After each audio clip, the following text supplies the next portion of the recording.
What up. तो आज की वीडियो का टॉपिक नहीं, एक्चुअली ये क्वेश्चन एंड आंसर है, Q&A है। तो आप इसको फर्स्ट कंसिडर कर सकते हैं आउट ऑफ मैनी। तो ये Q&A मैंने ये देख के बनाया कि काफ़ी सारे क्रिएटर्स और काफ़ी सारे इन्फ्लुएंसर्स जो कि इंस्टा पर हैं, यूट्यूब पर हैं, जो आजकल काफ़ी सारी वीडियोस बना रहे हैं अलग अलग तरीके की। काफ़ी सारे उनकी वीडियोस और रील्स और शॉर्ट्स के नीचे सारे लोग कमेंट करते हैं, मतलब बर्बाद होती है कमेंट्स की। तो और वो सारे कमेंट्स में मतलब क्वेश्चंस पूछ रहे होते हैं, और ऑफ कोर्स वो क्रिएटर उन क्वेश्चंस को रिप्लाई नहीं कर पाएगा क्योंकि इतने सारे कमेंट्स हैं। काफ़ी टाइम से मैं ऑब्जर्व कर रहा था और क्वेश्चंस की एक लिस्ट बनाने की कोशिश कर रहा था। तो मैंने एक लिस्ट बनाई है जो कि बहुत बड़ी बन गई है। तो आप ये कह सकते हैं कि मेरा फर्स्ट Q&A है और इसमें जितने हो सकते हैं उतने ज़्यादा मैं क्वेश्चंस के आंसर देने का ट्राई करूँगा। तो चलिए अब टाइम वेस्ट नहीं करते हैं और आज का Q&A स्टार्ट करते हैं। सीधे क्वेश्चंस की तरफ चलते हैं, लेट्स गो।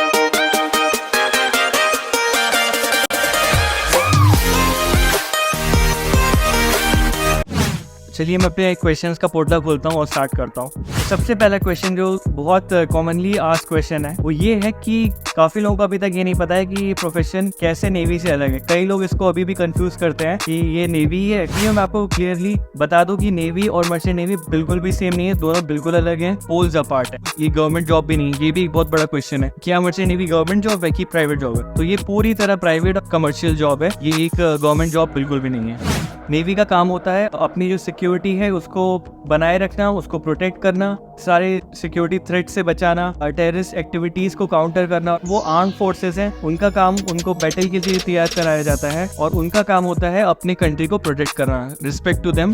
हमारा काम होता है सिंपल कमर्शियल, हमारा काम होता है कार्गो को पॉइंट ए से पॉइंट बी तक सेफली लेकर जाना। दुनिया में जितना भी ट्रेड है, मैं पहले भी अपनी वीडियो बता चुका हूँ, 90% ट्रेड जो है वो सारा ट्रेड सी के थ्रू होता है। तो क्वेश्चन नंबर 2। अब नेक्स्ट क्वेश्चन ये बहुत ज्यादा पूछा जाता है कि how do you communicate with your family. तो मैं बता दूं कि पहले के टाइम पर शिप्स में इंटरनेट बहुत खराब होता था और बहुत शिप्स में तो इंटरनेट होता ही नहीं था। तो हमारे लिए सेलर्स के लिए इंटरनेट एक बहुत न्यू कॉन्सेप्ट है एट सी। लेकिन अब जैसा कि आप जानते हैं, एलोन मस्क बाबा की जय हो, अब एलोन मस्क ने लॉन्च कर दिया है स्टारलिंक और शिप्स पर, काफी सारे शिप्स पर अब स्टारलिंक लग चुका है और उस स्टारलिंक की वजह से अब शिप पर काफी अच्छा और फास्ट इंटरनेट आने लगा है। अब इंटरनेट जब आ चुका है तो हम लोग अपने एक फैमिली से आराम से वीडियो कॉल करते हैं, कॉल करते हैं, talk to them all the time, जब भी टाइम होता है ऑब्वियसली, हमेशा टच में रहते हैं। दूसरी चीज इसी में एक क्वेश्चन और है कि फैमिली को अगर शिप पर लाना चाहे तो मैं बता दूं मोस्टली सारी अच्छी कंपनीज में फैमिली को शिप पर लाना अलाउड है। तो आप अपनी वाइफ और अपने बच्चे को शिप पर ला सकते हैं और उनके साथ सेल कर सकते हैं। बट कई कंपनीज में जूनियर ऑफिसर्स को भी अलाउड है, बट मोस्टली जो कंपनीज हैं वो सिर्फ सीनियर ऑफिसर्स को अलाउ करती है। बट काफी सारी अच्छी कंपनीज है जो जूनियर ऑफिसर्स को भी अलाउ करती हैं, और क्रू के लिए नहीं, क्रू के लिए अलाउड नहीं है फैमिलीज को शिप पर लाना, उनके साथ सेल करना।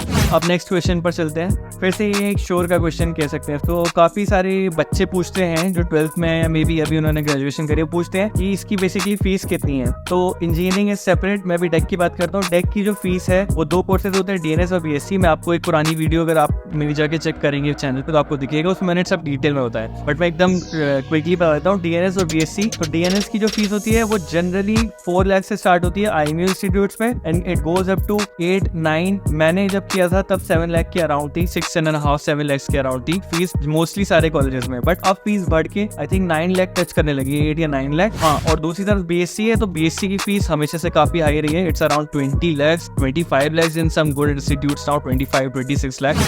अब चलते हैं नेक्स्ट क्वेश्चन की तरफ। फिर से एक शिप का क्वेश्चन है, how do you get food and water on ship. So मैं आपको बता दूं कि फूड जो होता है वो शिप जनरली क्या करते हैं, बार बार पोर्ट सर्च करते हैं। उस तरीके से अपना वॉइस प्लान करा जाता है शिप पर। वो केटरिंग डिपार्टमेंट का काम है, चीफ कुक करता है अलॉन्ग विद हिज हेल्पर्स। वो लोग पूरा लिस्ट बनाते हैं क्या उनके पास है, क्या कम है, क्या चाहिए, क्या खत्म होने वाला है, या फिर क्या अब कितने टाइम तक चलेगा। वो सारी चीजें कैप्टन को इन्फॉर्म करते हैं और कैप्टन फिर वो एक रिक्वायरमेंट जो है चीजों की वो कंपनी तक पहुंचाते हैं और कंपनी पहुंचाती है डिपार्टमेंट तक, जो कि उस पोर्ट पर अवेलेबल कराएगा वो सारे मतलब वेजिटेबल्स, फ्रूट्स। तो जब भी पोर्ट पर टच करते हैं, पोर्ट पर जाते हैं, तो सारा का सारा जितना भी वेजिटेबल्स, फ्रूट्स और बाकी सारे ड्राई स्टोर में जो भी चीजें होती हैं, जैसे कॉर्नफ्लेक्स हो गया या जो भी है, वो सारी चीजें शिप पर आती हैं और हम उनको स्टोर करते हैं। और स्टोर करने के लिए मैं बता दूं, एक ड्राई स्टोर होता है और एक रेफ्रिजरेटेड। जैसे आपने लैंड पर देखा होगा बड़े बड़े रेफ्रिजरेटेड रूम्स होते हैं, उसमें सब लोग मीट को स्टोर करते हैं। उसी तरीके से शिप पर भी बहुत बड़े बड़े मीट रूम होते हैं, फिश रूम होते हैं, जिसमें हम सारी वेजिटेबल्स स्टोर करते हैं एक रूम में, जिसका टेम्परेचर एक लेवल पर होता है, तो एक रूम में रेफ्रिजरेटेड रूम में हम हीट स्टोर करते हैं तो वहाँ पे माइनस में होता है टेम्परेचर।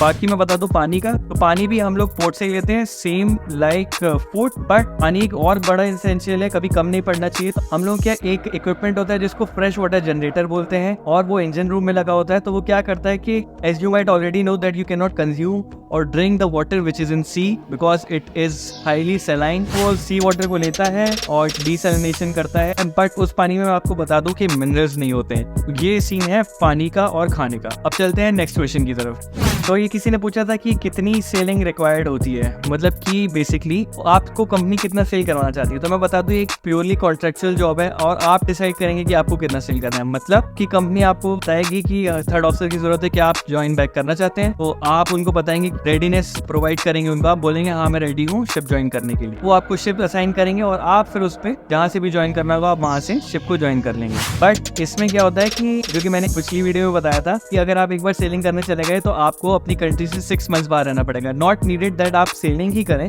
बट एक बार आप निकल गए तो आपको 6 मंथ्स मतलब 182 डेज से ज्यादा अगर आपको टैक्स नहीं भरना है आपकी इनकम पे। तो इसीलिए जो वो कॉन्सेप्ट बोलते हैं ना कि 6 मंथ्स ऑन 6 मंथ्स ऑफ, और आप तो 6 महीने पानी में रहते होगे, तो वो नेवी का कॉन्सेप्ट बताना चाहते हैं लोग, बट एक्चुअली हमारे पे भी एप्लीकेबल है। तो ये क्वेश्चन का आंसर है आपके। तो अब इसी में एक और क्वेश्चन है जो कि पिछले वाले क्वेश्चन का फॉलो अप मान सकते हैं आप एक तरीके से। वो ये है कि इमरजेंसी में क्या आपको साइन ऑफ मिलेगा, क्या आप वापस आ सकते हैं। तो मैं आपको बता दूं कि इमरजेंसी साइन ऑफ हाँ होते हैं, पॉसिबल है। तो क्या होता है कि जैसे अगर आपके फैमिली में कोई बहुत बड़ी इमरजेंसी हो गई तो हाँ आपको साइन ऑफ मिलेगा, बट कब, जब आप नेक्स्ट पोर्ट पर पहुंचेंगे। तो अब कितने दिन में आप पोर्ट पहुंचेंगे, क्या सीन है क्या नहीं है, वो आप खुद ही सोच सकते हैं। तो हाँ उतनी क्विकली आप अपने घर नहीं आ सकते हैं obviously, as you can see. अब चलते हैं नेक्स्ट क्वेश्चन की तरफ। और फिर से आप बोल सकते हैं कि एक शोर का क्वेश्चन, ये बहुत ज्यादा बच्चों ने पूछा था, बहुत सारे लोगों ने पूछा था कि can commerce student join merchant navy. तो मैं आपको बता दूं कि कॉमर्स के स्टूडेंट भी मर्चेंट नेवी ज्वाइन कर सकते हैं, बट पिछली अगर आप वीडियोस देखेंगे तो उसमें बताया हुआ है कि हमारे यहाँ एक डिपार्टमेंट और होता है, वो होता है क्रू का डिपार्टमेंट, जो कि असिस्ट करते हैं सर्टिफाइड ऑफिसर्स और इंजीनियर्स को। तो अगर आपने कॉमर्स लिया था 12th में और कॉमर्स से आपने 12th करी है तो आप इस प्रोफेशन में आ सकते हैं, बट सिर्फ क्रू डिपार्टमेंट में। क्या आपको आना चाहिए नहीं आना चाहिए वो आपके ऊपर है, बट मैं सजेस्ट करूंगा कि आप एज अ क्रू ना आए क्योंकि लाइफ बहुत ज्यादा टफ है।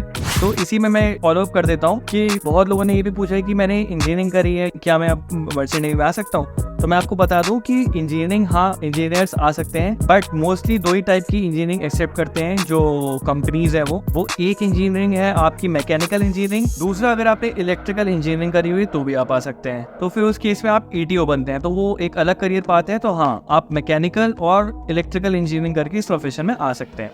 तो अब चलते हैं नेक्स्ट क्वेश्चन की तरफ। तो एक ये क्वेश्चन भी काफी पूछा जाता है, कई लोग पूछते हैं कि क्या हम रेटिंग से ऑफिसर बन सकते हैं। रेटिंग मतलब क्रू, तो क्रू से क्या हम ऑफिसर बन सकते हैं। तो अगर मैं बाय बुक बात करूं तो ये पॉसिबल है। तो एज अ क्रू अगर AB की बात करूं तो AB को जो बेसिकली वॉच कीपिंग में हेल्प करता है, वो 36 मंथ्स अगर सेलिंग करेगा तो वो एलिजिबल होता है एग्जाम देने के लिए COC के और एक ऑफिसर बनने के लिए। बट मैं आपको बता दूं कि आपको रियलिस्टिक अगर मैं बात बताऊं प्रैक्टिकल, तो ये काफी टफ तो है। मैं आपको बता दूं इंडिया में एक तो एग्जाम्स क्लियर करना रेटिंग के लिए काफी ज्यादा टफ है। अगर आप कर भी लेते हैं तो UK से करें तो शायद आपके चांसेस थोड़े बढ़ जाएं, एज अ ऑफिसर आपको कोई कंपनी हायर कर दे। वरना अब आप कर भी लेंगे तो कई कंपनीज ऐसी होती हैं जो कि चेक करती हैं आपका बैकग्राउंड कि आप कैडेटशिप से आए हैं या फिर क्रू से आए हैं। तो कई सारी कंपनीज फिल्टर आउट कर देती है, जो लोग क्रू से आए हैं उनको नहीं सेलेक्ट करती हैं। ये सही है कि गलत, मैं उस पर कमेंट नहीं कर रहा हूँ, पर इम्पॉसिबल नहीं है, चांसेस 0 नहीं है। तो प्लीज अगर आपका मन है तो आप जाइए, और मैं सजेस्ट करूंगा UK से जाके करिए कोर्स अपना और एग्जाम्स दीजिए और COC निकालिए, सर्टिफिकेट ऑफ कॉम्पिटेंसी, आके ऑफिसर बनिए। तो दैट इज दैट।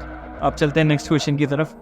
एक क्वेश्चन ये भी काफी पूछा गया है कि what is the I site requirement. तो मैं आपको बता दूं कि आई साइट, अगर आपको नेविगेशन साइड में आना है तो आपकी आई साइट 6/6 होनी चाहिए at all cost, corrected vision 6/6 होना चाहिए। दूसरी चीज, अगर आप कलर ब्लाइंड है तो भी आप इस प्रोफेशन में नहीं आ सकते। ये हो गई नेविगेशन साइड की बात। दूसरी साइड की बात मतलब इंजन डिपार्टमेंट की बात ये है कि अगर आपका जो विजन है वो 6/6 नहीं भी तो भी आप आ सकते हैं, बट सिर्फ इंजन डिपार्टमेंट में। Same goes for the colour blindness. ठीक है, तो मुझे लगता है आज के लिए इतना काफी है, और भी काफी क्वेश्चन और डाउट्स बचे हैं, मुझे पता है ये चीज, बट अभी मेरे पास इतना ही टाइम है, वीडियो बहुत लंबी होती जा रही है। फिर मैं जब और अब Q&A बनाऊंगा तो मैं उसमें उन बचे हुए क्वेश्चंस को आंसर करने का कोशिश करूंगा। अच्छा, एक चीज़ जाने से पहले, खाने का बड़ा पूछा हुआ था, काफ़ी सारे रूमर्स भी हैं खाने के। काफ़ी लोग हमसे पूछते हैं रेंडमली, जब मिलते हैं तो पूछते हैं कि आप तो सी पे रहते हो तो आप तो फिश खाते होगे, फिशिंग करते होगे, जैसे कि हम फिशरमैन ही। तो मैं बता दूं कि हम फिशरमैन नहीं है और फिश पकड़ना हमारा काम नहीं है। हमारा काम है कार्गो को इधर से उधर लेके जाना, जैसा कि मैंने आपको बताया था।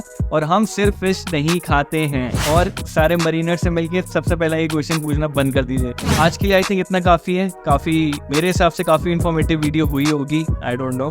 फिर मिलते हैं नेक्स्ट Q&A या फिर नेक्स्ट ब्लॉग या फिर किसी और वीडियो में। Signing off, seasonal seller.